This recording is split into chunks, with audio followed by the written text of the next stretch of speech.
Welcome, Spartans, to Mission Debrief. We're playing every mission in the mainline Halo video game series in chronological order, discussing our experiences and sprinkling in a side salad of lore. I think that's what I used last time. Or a couple of times ago. I didn't update that. What are we sprinkling in? Maybe some sprinkles on the top of the cake? What do you guys think? A couple Cherry on grams top? of lore. A couple grams? Is that what you said? Yeah. We're Couple cutting some grams on a mirror. We're doing a line of lore. Yep, line of lore. Here we go. If you'd like to play along and have your thoughts read on the show, email us at podcastevolved@gmail.com or drop us a tweet at podcastevolved on Twitter. If you like what you hear and want to support the show, visit Podcast Evolved on Patreon. Oh, just Evolved now. For everything Evolved has to offer, visit evolvedhalo.com. This episode, we're debriefing the sequence mission from Halo Infinite. I'm your host, Colin Perkins, alongside David Arnold. Hello, everybody. And Krista Brown. No turning back now, bitches. Now you have to finish the entire game all at once. You gotta finish the fight. Last mission was the high-value targets, the one distress call, and the Easter eggs from the last section, the Reformation section of the game. So the weapon identified a smattering of high-value targets that needed to be dealt with while Master Chief was collecting the data necessary to complete the sequence, which we'll talk about today, to unlock the command spire. So Chief dealt with them and stole their stuff. Now, in the sequence, with their list of chores finally out of the way, our heroic trio travels to the 4 beacon locations that Weapon won't shut up about. Chief helps her gather all the data she needs, but something seems to be lurking in the shadows. Date of the game is May 28th, 2560. I am at 95 or 93% complete. I'm 93% through the game now because I've collected everything in this playthrough. And I have 5 extra Spartan cores, which is neat. And now we gotta go do some beacons. So we're gonna go do that. Those 4 yellow diamond thingies that are on your map that you've been ignoring this whole time. And the weapon wants us to go check out. So now we're gonna finally do that. So there are 4 different encounters associated with those 4 diamonds. The encounters are the same at each location, but the order that you do them gives you essentially like the little cutscene and piece of information unique to the order, I guess. I think the other thing that's the same is there are 4 audio logs, banished audio logs, archaeological findings, and I think they're just unlocked in order as well, if I remember correctly. So like the location of where it sits on the ground is consistent with the location of that beacon. But when you unlock it, they unlock an order, so 1, 2, 3, 4. So you don't get the final juicy one until the final beacon is done. So we'll cover those at the very end, but I think because the location encounters are the same, no matter the order, but the cutscenes are in order, we'll do the encounters first. So I'm just going to take us around the map. We'll kind of talk about the highlights of the encounters. Once we're done with that, then we'll go back and just talk about what the cutscenes were in order. Make sense? Everybody ready? Agreed. Yeah. Let's do it. All right. So I kind of like starting. Well, I'll just go and order my notes. I started on the southwest beacon, so the one that's nearest Fob Hotel. And that one, this one, I decided to, let's see, you can do a couple different things. You can drive a Scorpion or a Warthog, or you can fly a Wasp around. And this is the one with the Hunters. They all kind of have a unique, set of army and whatnot. So it's the ones that feature the Hunters. There are some Banshees, so if you have the Wasp, the Banshees will try to shoot you down. There are Hunters, lots of Grunts, there are Jackals. There's a lot of enemies on all of these locations. There's an Elite Ultra that I think he's just down there. And then there are a couple Phantoms that come and drop off reinforcements. So the way that I did it is I decided to take the wasp kind of around. There's like a mountain that you have to you can clear around, take out the banshees, and then I just kind of hovered my wasp next to the beacon and peppered the hunters as much as possible until my wasp blew up. Taking out as many ads as I could. And then when I was finally on foot, it was only maybe like one hunter left and a handful of the ads. It's a cool little area, by the way. Like it's kind of like a little swampy area. It's hidden. It's tucked away. So I like the encounter. But definitely I felt like a wasp did better in this than a ground vehicle. I felt like the ground vehicle or with my Marines, I hadn't had as much success in the past. So having my wasp now, having everything unlocked, came in handy dandy for this one. Krista, I'll throw it over to you. I cleared everyone out except for the hunters and the Elite Ultra, who just kept fucking hiding behind the corner of the building. It was really annoying. Yeah. But I kind of just sat on top of the tower and just kind of chucked things at them. Mm-hmm. It was great. I had the heat wave. I had that. That was great. I love killing hunters with that. It's great. And then I just kind of threw things and then bounced around until they all died. It was great. Very nice. I did find a rocket launcher. There's a dead Marine. There's like this giant rock thing. Yeah, I used that in the middle, too. Or I guess it's kind of off to the side, and there was a dead Marine, so I grabbed that. That came in handy for the last hunter. But yeah, I really like the area. David, what are your thoughts? This is cool. This is generally the last one I do because it's kind of the furthest way. Normally, I start at the one nearest the kind of lake area, and because I think that might be the one nearest the spire. But anyway, yeah. Today, this is pretty cool. I had a Razorback full of Marines. I drove to this one from the previous one, which was pretty fun. So the Razorback full of Marines, they all had crazy weapons, which was pretty fun. And then, of course, like when I got to the hunters, I tipped over the warthog and everybody had to scatter. I was like, okay, brilliant. Good job, David.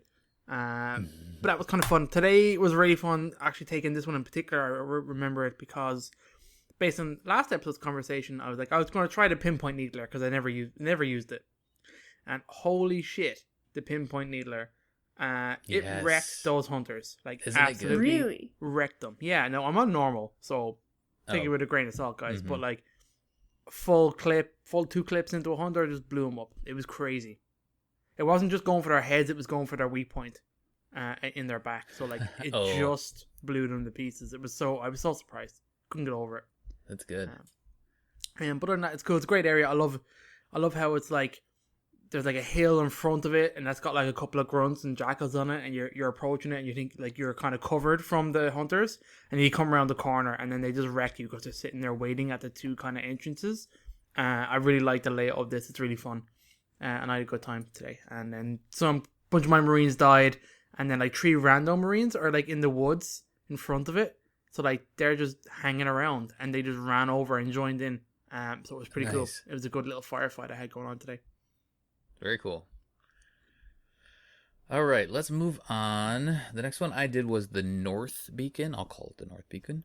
It is close to Juliet, or closest to Juliet Fob. And let's see, this one. Oh, okay. So what I ended up doing for this, you're taking it around in my order, but oh well. So I did the Southwest one first, and then I was like, this one's kind of close. I just want to see what happens if I hoof it. So I started heading towards it. Me and Chiefy Boy found a Razorback. So Chiefy Boy jumped in that Razorback and he started driving north, and he located some, 3 Marines, and he said, "Hey, hop in, let's go." And then Chiefy Boy found a couple more Marines on the way up to the beacon, and I said, "Yo, boys, we got some room, let's go." So they hopped in, and then I had a full Razorback, and we drove all the way up to the North Beacon, and we saw that there was like this bridge. We were kind of underneath it, and there was a bridge going up above, so I figured out the right path to get up there, and me and the boys went after the North Beacon together, and this is the beacon that has the ghosts. Ghosts? Yeah. Yep. Yep, the ghosts. So there's lots of ghosts, and so it was actually handy to have all these Marines because we were able to pepper things from enemies from a distance. And there's a bunch of skirmishers floating around that are super annoying, and they all have shock rifles. So I was able to snipe them. Me and the boys took out this beacon pretty quickly. It felt good. It felt really organic to just kind of go on foot. I'm going. I'm not gonna fast travel. I'm just gonna get there. And we had everything we needed, and we made it happen. It was good. Chris, how did you do? Whenever there's a ghost available, I just grab a ghost Mm-hmm. and murder everyone with said ghost. I had to switch ghosts every couple of times because they're really annoying. And then, of course, the brutes just hate me. Did you notice that the skirmishers just fucking get on top of your ghost and assault you? Yeah, they start. I've I don't know if never that's seen them new. do that. They start They punching grab. you. Yeah. Yeah. Oh, cool. It's Never really noticed that. annoying. You have to get out of your ghost and, wipe them off the windshield and then get back in.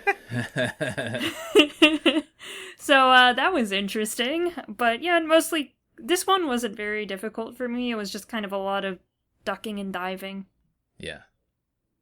Yeah, I mean, all 4 of them, I said it before, have quite a few enemies, so it feels like a good fight to get up there. And you do have to clear out everything before you can go and hit the button to activate the story stuff. Yeah, David, how'd you do? I did pretty similar to Chris today, but I found I was getting EMP'd constantly, so I kind of got out of my ghost pretty quick and did things on foot. They were just constantly throwing grenades and constantly shock rifling whatever I was driving. So I honestly didn't get very far in the ghost. So I just jumped out and then took the long route around to the side and just sniped the skirmishers essentially. And when they were down, I knew I was safe then. But yeah, it's pretty easy. It's probably my least favorite of the 4, but there's nothing actually wrong with it. I love how different they are. Essentially, they're pretty cool. There's a little cave that you can go through too. It has a bunch of banished on the inside. It's off to the side, but it's like another route to get up to the beacon. Yeah, that's how I originally came to this beacon, was on foot through that cave system, which was a pretty cool experience. But you don't have to go there; it's just totally optional around the area. Exactly, you don't need to kill all the guys in there to unlock, which is nice. Okay, then from the North Beacon, I went to the South Beacon, which is kind of in the middle. Excuse me, and that's closest to Kilo, the Fob Kilo. And this is the one with the fucking race and the ghosts. And this one was way easier. I remember originally I took a tank because I had that unlocked, or a warthog or something like that. And it didn't go great for me. And the tank's so slow. This time I took a wasp. It was way easier. I did a similar approach to the first beacon we talked about, where I just kind of hid behind the beacon, killed everybody that was up on top of the beacon, all those snipers, and then just peppered the wraiths. Eventually the elites that were driving the wraith got out. I don't know what that was all about, but they're just like, okay, we're good. We're gonna go take this guy on foot. So I killed a bunch of them around, the 2 elites that were driving the wraith, and then a bunch of ads. There was still a wraith in the distance. Then I went and hijacked the wraith, and then used that to finish everybody else off. That always feels good, to hijack the wraith. But it was just there. I mean, I guess the keys were, they were under the mat. I just grabbed them. Krista, how'd you do? I kind of did the opposite of what you did. I went in there and I was like, how am I going to tackle this? There's a lot of shit going on. And then I died, and then I was like, wait, I can literally just summon a tank whenever I want. Uh-huh. So I went back and summoned a tank, and then everyone died. And it was great. Okay. You just peppered them from a distance? Mm-hmm, yeah. Nice. That works. I guess my problem with the tank is it's so slow, and if there's 2 wraiths just bombarding you, I was having trouble originally, I remember. See, you do the front and back method. Cannons. You just roll forward, and then you roll backwards, and you just keep doing that constantly, and you'll never get hit. Yeah, right. Because you can see them, the mortar is just coming at you so slowly. Yeah. Yeah. Well done. David? Did I do anything particularly special here? The South one, this is where I took I brought my Marines to this one. I drove from here to the other one, which was a big ass drive, but it was really fun. So I literally fast traveled into Kilo, load up Razorback, gave my guys Marines, Purge Rifle, Arcane Beam, Rocket Launcher, and a Sniper and stuff like that. It was pretty great, and I just had a blast. Literally just driving my Razorback, just purging that EMPs, the rates, and then the Rocket Launcher. It was a beautiful combo. It was perfect. Nice. And it was super simple. I literally just drove around a couple of times, did that, blowing up. Right, this is today on normal. And my first time ever coming here, I came from the opposite direction, from up the cliff really high. So I sniped a bunch and then saw rates, and I was like, oh crap. And I had nothing around me at the time. Mm-hmm. And I was like, oh, this is going to be cool. So I had quite a difficult fight my very first time here with rates, because it's the first time in the game I think I was against rates. Yeah, it might have been. Which was fun. Yeah, it was pretty fun. Yeah, that's a good point. I guess we didn't call that out. I think you're right. I don't think we've really seen any race. So, and can you hijack these race, or do you just, when you jump on them, you just punch them and throw a grenade inside of them? I think that's how it works, right? I think maybe that's how it always works, and I just misremembering. Yes, you can hijack. You can punch them, and then you throw grenades eventually. You have to break a thing. Right. You can also constantly punch and just kill the pilot without killing the machine, without doing the grenade. Yeah. All right, let us cover the last one, the northeast one. I don't know. This is the one that you see at, essentially, this is the one you're probably supposed to go to first. When you first kind of unlock the sequence mission, which we talked about a while ago, you look over your shoulder and see that beam emitter. It's the closest to the command spire. And I also think this one's pretty cool. What I ended up doing, and I'm sure everybody does, is fast travels to Fob November. I ended up getting a tank, and then just rolling that bad boy up the slope. There's this bridge that hangs over the little lake that's down below, and just climb that bitch slowly up and just pounded everything in my way. There was some drop pods that show up right around that bridge area. You keep climbing up, and there's more enemies. You keep climbing up. There's like a little space between some rocks that you can just get your Scorpion through and just keep going. You can get the Scorpion all the way up to the door eventually. You obviously want to keep a distance for a bit and just pepper all the banished that are up there. The enemies aren't too difficult. It's just kind of a lot of brutes, jackals, grunts, pretty much standard fare. I think there's a jump pack brute major kind of towards the top, but he's not that difficult. But like in terms of like the scenery and like the experience of rolling that tank up, I really enjoyed this one. Krista? This one is on the big hill, right? Big hill, yep. Yeah, I just kind of walked up the hill and killed. This one isn't very difficult. I walked up the hill and started killing people, and then this banshee wouldn't leave me alone. So I took the banshee, and then I kept killing the people. This one's pretty easy, though. I found this one pretty simple. Yeah, it's just, you just aim, shoot, hit heads, you're good to go. David, did you do anything fun with vehicles? Oh man, I love this one. This one's one of my favorites. I love the fighting up the hill of this one. It's really good to go and fight. I think you're doing this one wrong. I think if you come at it from the side or from the air. This one's really fun because you have to fight through a gap. So I always ram a Warhog full of Marines up through here. Mm-hmm. On various difficulties, it has various levels of success. On the higher difficulties, you get murdered instantly. But it's pretty fun just to fight your way up this hill, kind of taking the hill against these enemies. Like it says, it's not incredibly difficult, but I just found the layout very fun. This kind of narrow gorge that you're fighting up the hill. I love this whole little area, the little lake area, the base and stuff like that. I like all of it around here. It's pretty fun, and like fighting up the bridge, and the bridge has got like a roadblock on it full of like elites and stuff like that sitting around waiting, blocking that bridge and stuff. It's pretty cool. I like it a lot. So each one of the beacons has a button you need to hit once you clear out all of the enemies. Oh, I wanted to just mention the beacons themselves. They're beam emitters. They've been referenced as beam emitters also in other games. Remember back to Halo CE, we saw that big beam emitter on the mission Halo. That's where you first meet kind of Johnson, and that's when what's our pilot's name? That drops off your warthog right away. Foehammer? Yeah, Foehammer. She comes and drops that stuff How off. So dare pretty you, iconic.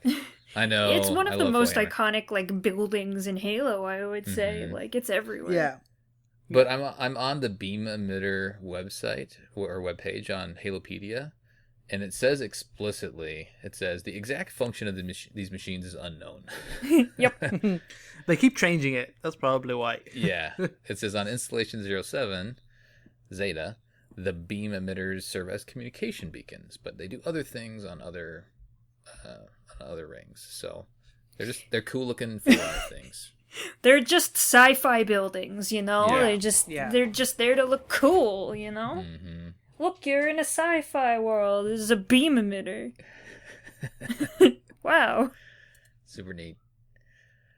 All right, so we, as I mentioned, we clear out all the banished, hit the button, you go down a ramp, you go around. There's going to be a audio log either in front of you at the bottom of the ramp, or when you go around, there's a room that you need to go into with a console, and you like finger roll the weapon onto it every time, or you don't plug her in, you just kind of like hand her onto it. So grab those audio logs. Each one will unlock some kind of interesting stuff that we'll talk about here at the end. And then you get the cutscenes in order. I'm going to hand it off to David to take us through these cutscenes. They get a little bit more interesting as they go. But the first one starts slow. Yeah, these are good actually, and they're actually pretty interesting. If you're like me and you had hours in between these ones, they didn't not hit as much. Mm-hmm. So today anyway, going through and wrapping them up pretty quick.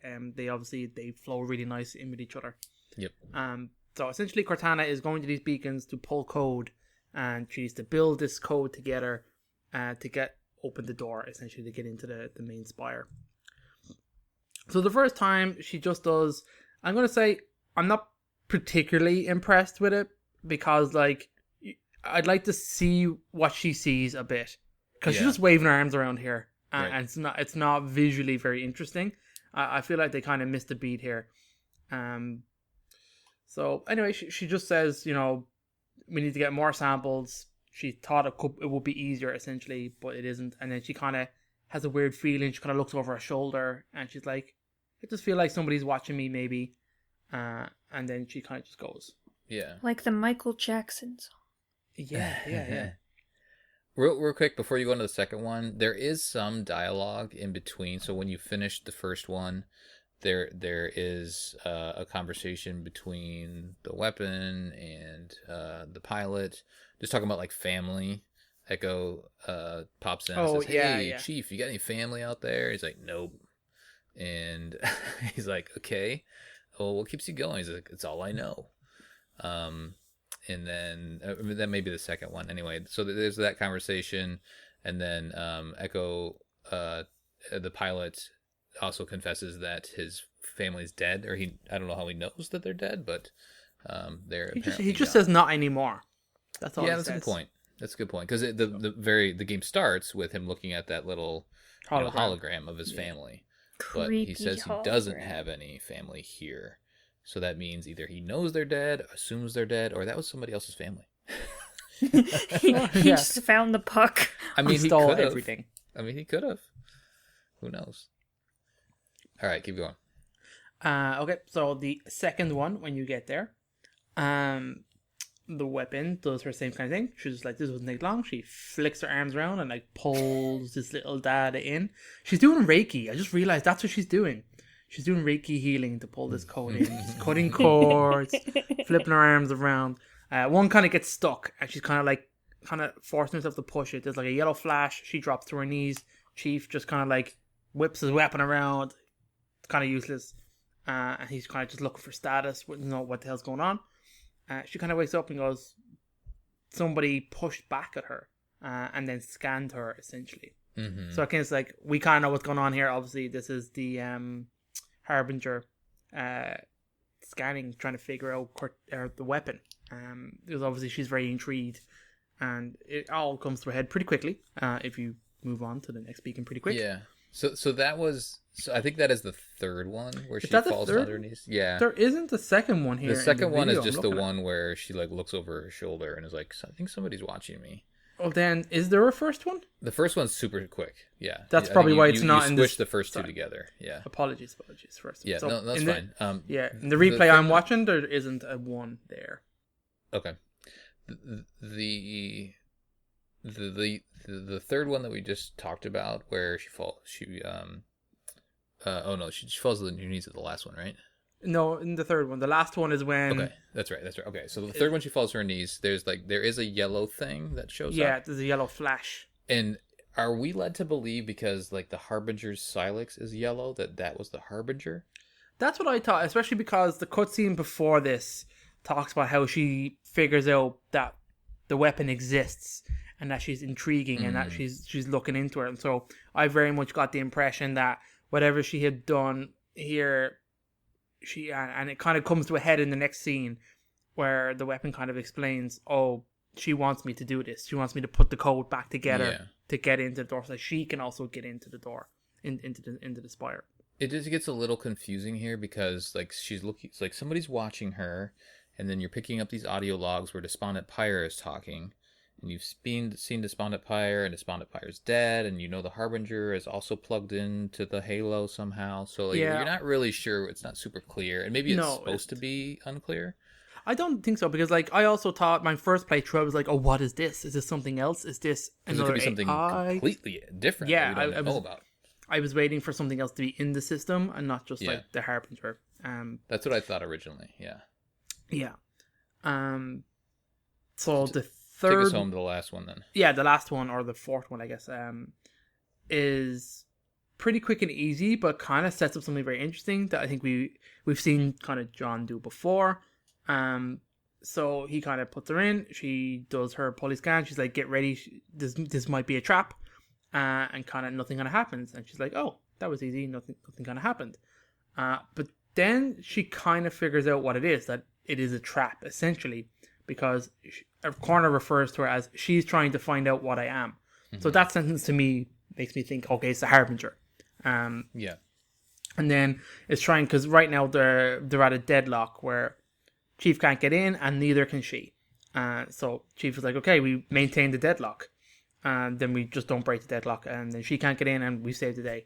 But she's like, well, she'll get in eventually. It's just going to take more time. So what do I do? And John says, just do it. And then John just says we have no choice. We have no choice. Mm-hmm. And then it cuts to the first person view inside John's visor, and you see her going to do her thing, and then he's activating the deletion protocols, waiting to see what's going to happen. So this was kind of like, I was like, oh my god, this is cool. I think John had done this before. I think he prepped for this before. I can't remember. There was something earlier on where like just briefly that it was like it was a thing. Yeah.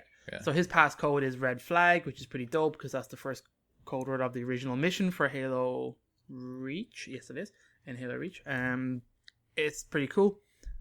He's just prepping essentially. And she says, sorry, nothing happened, maybe I'm going crazy, or I'm just paranoid. You say something, and he's like, no, it doesn't matter, let's go. Which, this is obviously, like, the files that she can't access, that she complains about during the beginning of the game. Yeah. Mm-hmm. Yeah. Yep. It's pretty cool. That's kind of it. You just say, it's like, hey, we have what we need, time to go. Yep. Yeah, and then it's weird because they're both, I don't know, like, she knows, I think, something else that she's not telling him. And he also is not telling her the truth either. So they're still at the point in their relationship where they don't really trust each other, which is different from what we're used to when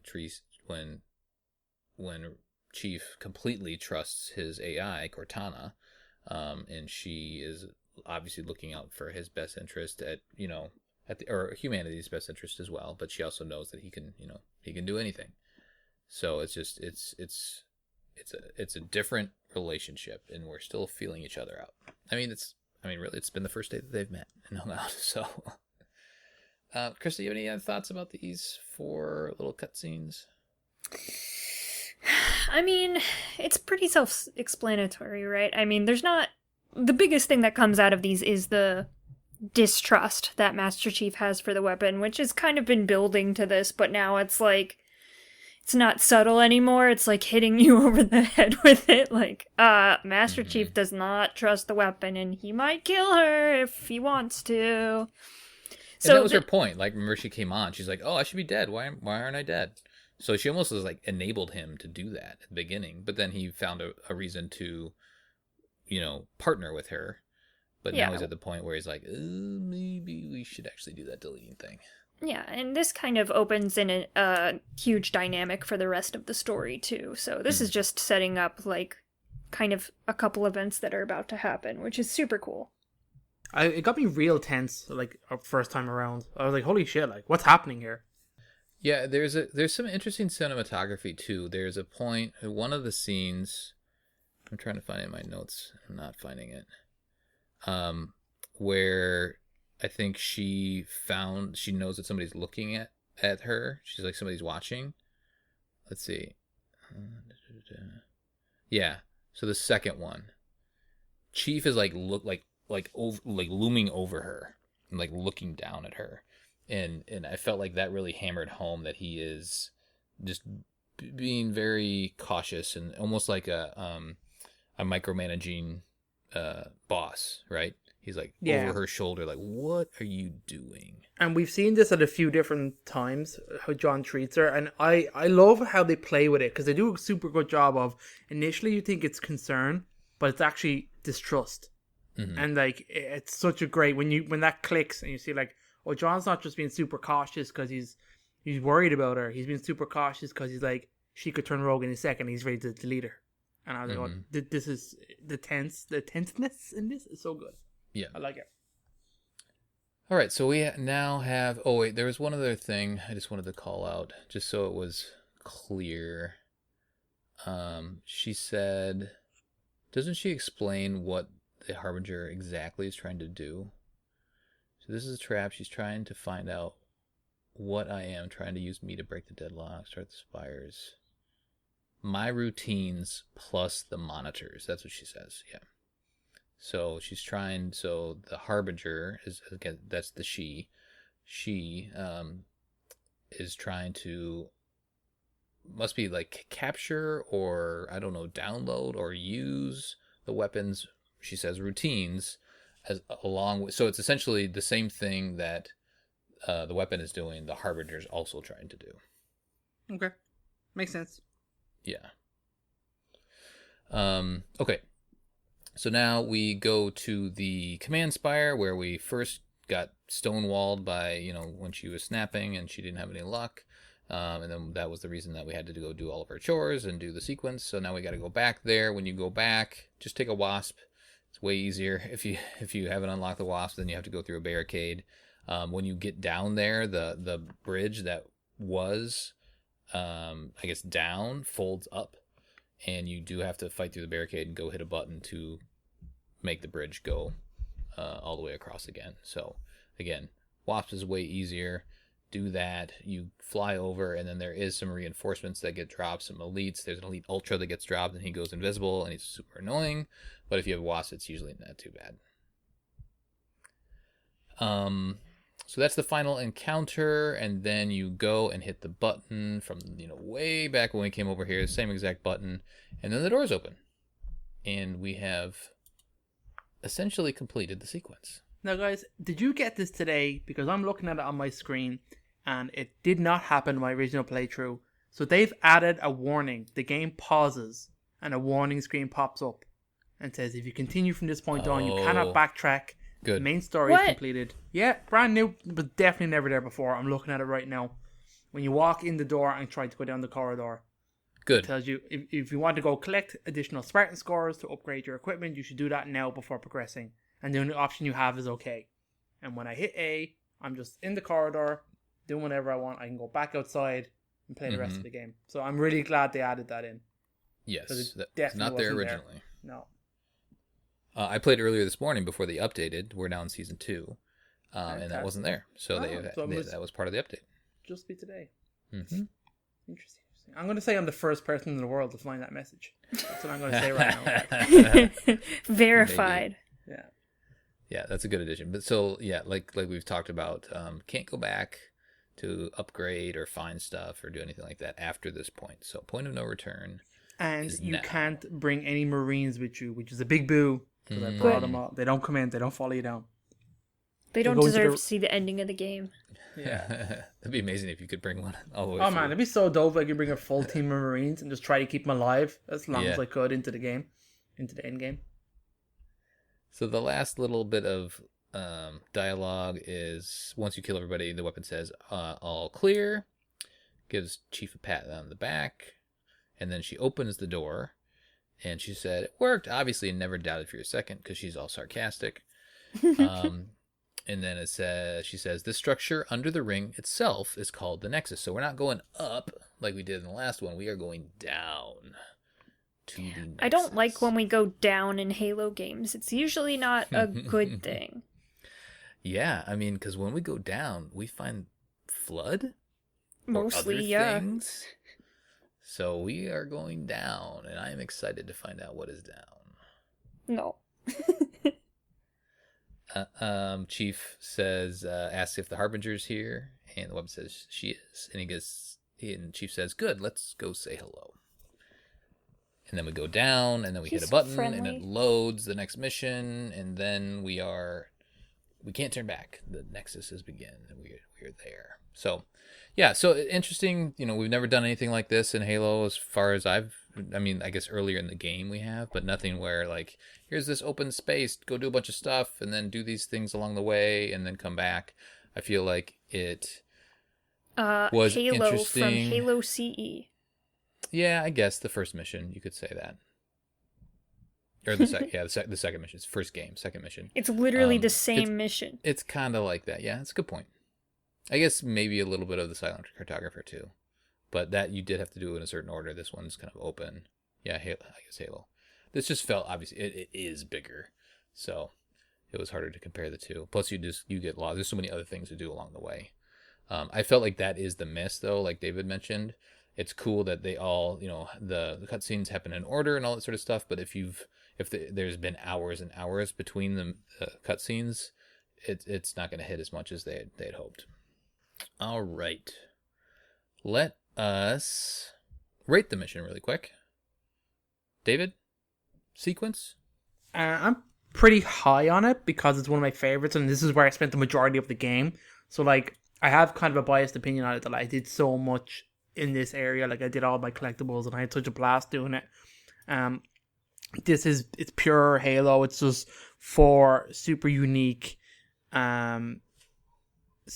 handcrafted scenarios for you to kind of like fight in, do whatever you want. You can go back to the fobs, get whatever you want, equip, come in and fight. There's different layouts in different areas for different vehicles and weapons and stuff. It's so much fun. So this might be my favorite mission in the game. Okay. It might be. So I'm going to go super high there, Colin. I'm going with a full fat 10. Whoa! Fat 10, baby. Damn. Because it might be. Just because of everything you can do in the game, you can do now. And you can tackle them any way you want. I guess it's not like incredibly interesting story-wise. It's like intriguing. So maybe 10's too high. But I think this might be my favorite mission in the game. I'm at like an 8. Yeah, I'm a little more down on it because, and I totally appreciate your love of it, David, because I think if this was Halo Infinite, like the start of it maybe, and you had to do something like this, I would be higher on it. But I've already done so many chores and explored a big open area, and I know. It just like, and there are interesting encounters, but there's a big disconnect between like the typical linear mission. Like, I feel like they could have done it a little bit differently here. Like, I don't know exactly what the element would need to be. Maybe it's like you go to a sequence and then you unlock the lore, the story, but you also unlock an ability or something like that. Just to make it a little more meaningful. Or maybe, at one beacon you are, I don't know, if you do something at this beacon, then maybe an outpost is no longer in commission or something. I don't know. It's just something else, I think. There felt like there was too much space in between those story cutscenes. It just got a little too confusing. Yeah, there's also nothing really to those story cutscenes either. So yeah, maybe, okay, I'll bring it down. Okay, well, I was not trying to convince you to bring it down, but if you want to bring it No, down. but I can't really give it that high, because all your points are valid. So I'm going to go with the 7. I do like all the encounters, but it felt a little bit too vast, too spread out. But you have a wasp. We do have a wasp. But yeah, just a little too disconnected. Most of it is good inside of it. But, okay, so 8 for Krista, 9 for David, 7 for me. I guess that averages to an 8, so it's still good. Hey. Still good. All right, let's do quickly the audio logs, the archaeological findings. These are the 4 logs that you find in all of the beacons. Despondent Pyre is talking a long time ago about the Endless. The flood are ended. The reintroduction phase has begun. Countless preserved species have been sent back to start lives anew. Halo was the Forerunner's terrible and ultimate solution to the parasite's relentless advance. Designed to destroy all sentient life, nothing was allowed to survive. And we were sure that nothing had. We were wrong. Something has been found. Something that should not exist, yet does. I believed that the flood represented our ultimate test. Our greatest victory. Perhaps I was wrong in my assumptions. To my dismay, it seems we have a new problem. I must investigate more before I bring this to the attention of the Council. How could this have happened? How could we not know of this till now? Xalanin, a species previously uncatalogued. Xalanin, a problem that must be solved. Did my makers know of them? How could they have kept this from me? I have requested counsel. Soon, I will know how to proceed. There is to be a parley. A meeting. Highly unusual. I have moved Installation 07 into sufficient range of their homeworld. Delegates are en route. From both sides. A necessary contingency, considering these unique circumstances. The Council has also provided me with an additional and curious directive. We must understand the extent of what their kind can truly endure. There are facilities on this ring quite ideal for conducting such tests. It is time for the silent auditorium to serve purpose once more. Okay, so the first 3 are kind of all this. I guess the first 2 are kind of the same. She of course decides to make it confusing. She goes, "The flood are ended." You're like, wait a minute, ended, endless, huh? What's going on?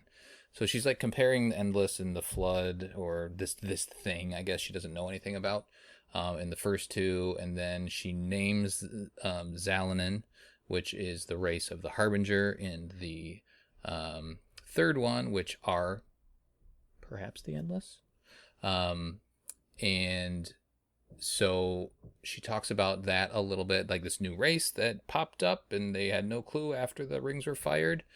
And then in the last one, she talks about needing some console from the remaining Forerunners, I guess, that are still around after the firing of the ring. And she had to move the entire ring to this home world of the Xalanin. And I'm assuming that all this time has passed and she didn't move it, so that's maybe this world that we were next to before that we're not next to anymore, perhaps. So it's interesting musings, but again, because of the way the mission is structured, when you're finding these, they're so spread out, it's hard to make any sense of them. I guess the last one does hit home the best. Because it is kind of all the information you really need to know before you continue the story, and maybe they did that on purpose. I don't know, David. What are your thoughts on them? These are great. I wish there was 5 million more of them. Yeah. Because it really does fill in more of what you want to know, like what the endless, and it's kind of like it is a little bit like shoehorning the endless into Forerunner lore. So essentially it just explains that this is a race that wasn't catalogued. The Forerunners are kind of afraid of them. They hold some kind of meeting, like you said at the end, like a parley between the crowd, but they have a directive to just fucking capture these people, take them and bring them into the silent auditorium. to serve Yeah. purpose once more, which sounds like it had a purpose previously. It was probably how they captured, or maybe it's where they turn things into Silexes. Maybe that's what that area is. That's kind of what they're saying, I think. Yeah. So I think this is where they're essentially planning to portray this race straight off the bat, and this race is probably like meeting their first aliens for the first time or something like that. Yeah. So it's really interesting, but it explains some motivations around the Harbinger and stuff like that. Yeah, it's interesting that they more or less seem surprised that, oh, there's this race here that didn't die because of the halos. Weird. Okay, let's go hang out with them and see what they're all about. Krista, anything to add? It's vague and interesting, like all Forerunner lore. Yes. Very true.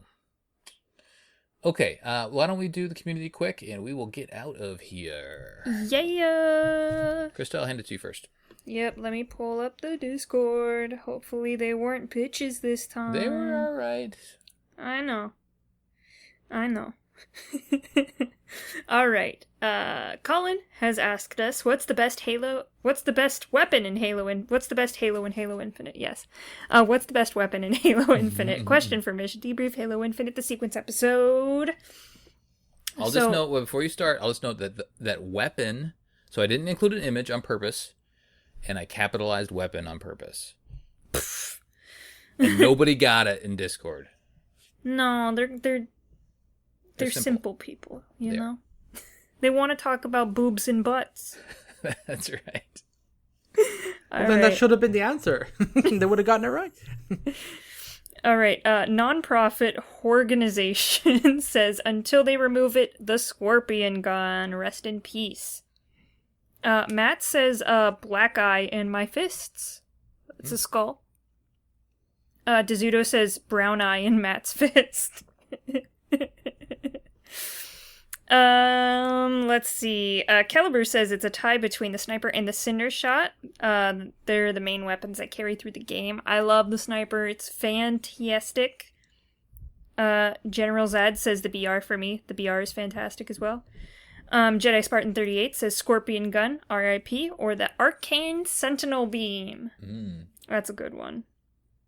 Postman Pat says the Plasma Pistol. Duh. Oh.